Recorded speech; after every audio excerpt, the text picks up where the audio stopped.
Le Point Bourse vous est présenté par Bourse Direct.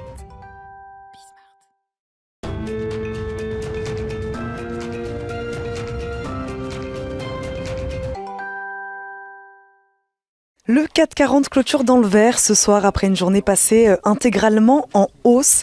Il gagne 0,38% et s'établit au-dessus de la barre des 6200 points à 6209 points. Cette séance aura été ponctuée par la publication des prix à l'importation aux États-Unis.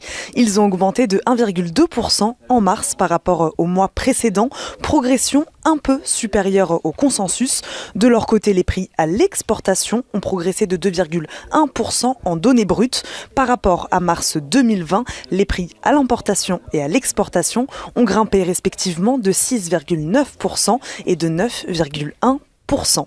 Après les statistiques macro, ce mercredi, c'est l'actualité microéconomique qui a pris le relais avec la publication dans la journée des résultats trimestriels des grandes banques américaines comme JP Morgan qui a donné le coup d'envoi.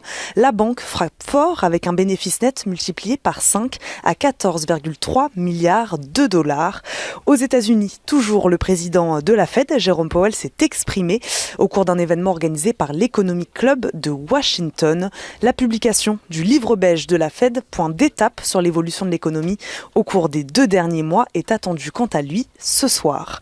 Côté européen, la production industrielle chute plus que prévu en février dans la zone euro, une baisse de 1,6% selon Eurostat, alors que les déboires du vaccin de Johnson & Johnson, qui reporte le déploiement de son vaccin, risquent de rendre encore plus chaotiques les campagnes de vaccination européennes.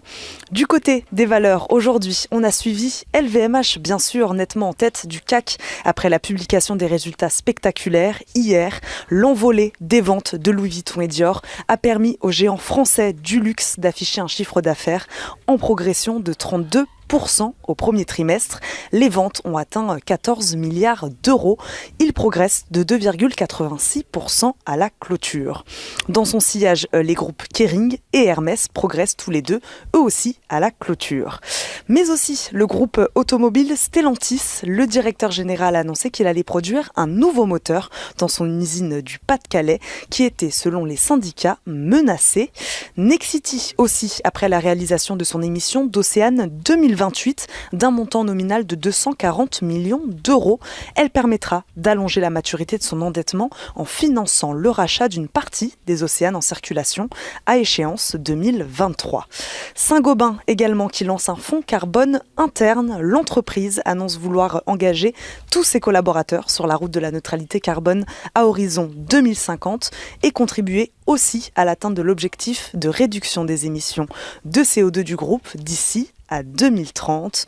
Enfin, le spécialiste des énergies renouvelables, Voltalia, annonce 770 mégawatts de nouveaux projets éoliens en France. Les cours du brut, eux, ont progressé tout au long de la journée après la révision à la hausse par l'OPEP de sa prévision mondiale de pétrole pour cette année. Il oscille légèrement en dessous des $65. Demain, journée statistique 100% américaine. Les investisseurs regarderont entre autres les ventes au détail, la production industrielle et les indices manufacturiers de la région de New York.